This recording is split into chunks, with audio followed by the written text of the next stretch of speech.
Hi, I'm Vicky. I'm the social media ambassador for Syrinscape, and I'm here to help you get started with the Syrinscape players.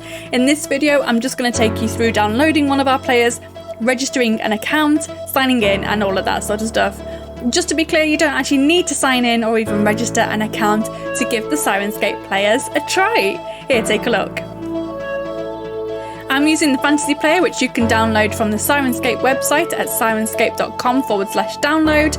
And when you first start up the Syrinscape Player, as with all our players, you'll see this dialog box prompting you to log in. Simply click the Not Now button, and you'll be able to install and play with 8 fantasy sound sets that we've made available to you for absolutely free without even needing to register or sign in. There's actually enough free content to play through an entire adventure, from meeting in a friendly tavern, to exploring dungeon depths, to being eaten by an angry red dragon, and you'll really get a good sense of what Syrinscape could add to your game.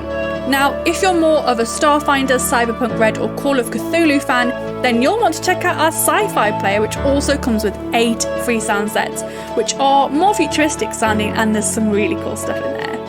We also have a board game player, which is still fairly new and is slowly starting to fill up with some great content for board games such as Catan, Kemet, Boss Monster, and even chess. But for the moment, I've installed the Witchwood sound set in the Fantasy Player, so let's put on some spooky music to accompany the rest of this video.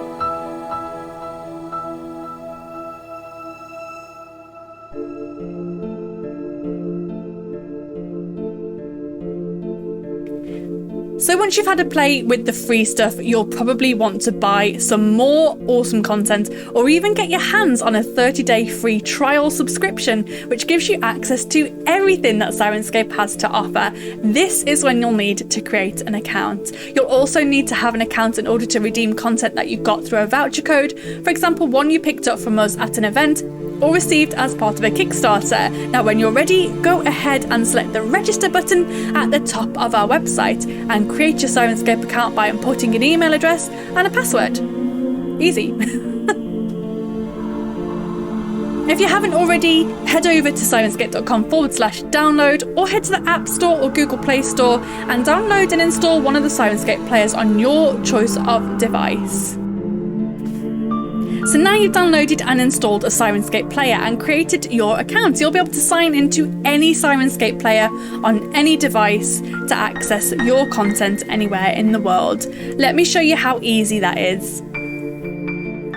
Remember that we previously dismissed the sign-in box in order to play around with Syrinscape's free stuff, where you can get it back by hitting this cog in the bottom left and clicking the login button. Simply enter the same email address and password you used to create your account in the 2 fields and hit sign in. Now, it's worth noting that on an iPad, make sure you hit done between each bit of info and don't use autocomplete. That can sometimes result in you getting an error message, and it's an easy mistake to make, and one that I have made more than once, and it just puts in some weird spaces. So once you've double checked your details for spelling mistakes, don't hesitate to reach out to us on support@syrinscape.com if you're having any trouble signing in, and we'll get you sorted. Now, once you've signed in, all the sound sets that you've either bought, redeemed with a voucher code, or have access to because of a subscription will now light up and become installable, and that's when the fun really starts. In the next video, we'll take a closer look at these multiple sliders and buttons and each part of the Syrinscape interface, as well as getting you familiar with some basic Syrinscape lingo. In the meantime, I see a one-shot button here labelled Fireball, and I just can't let that go to waste.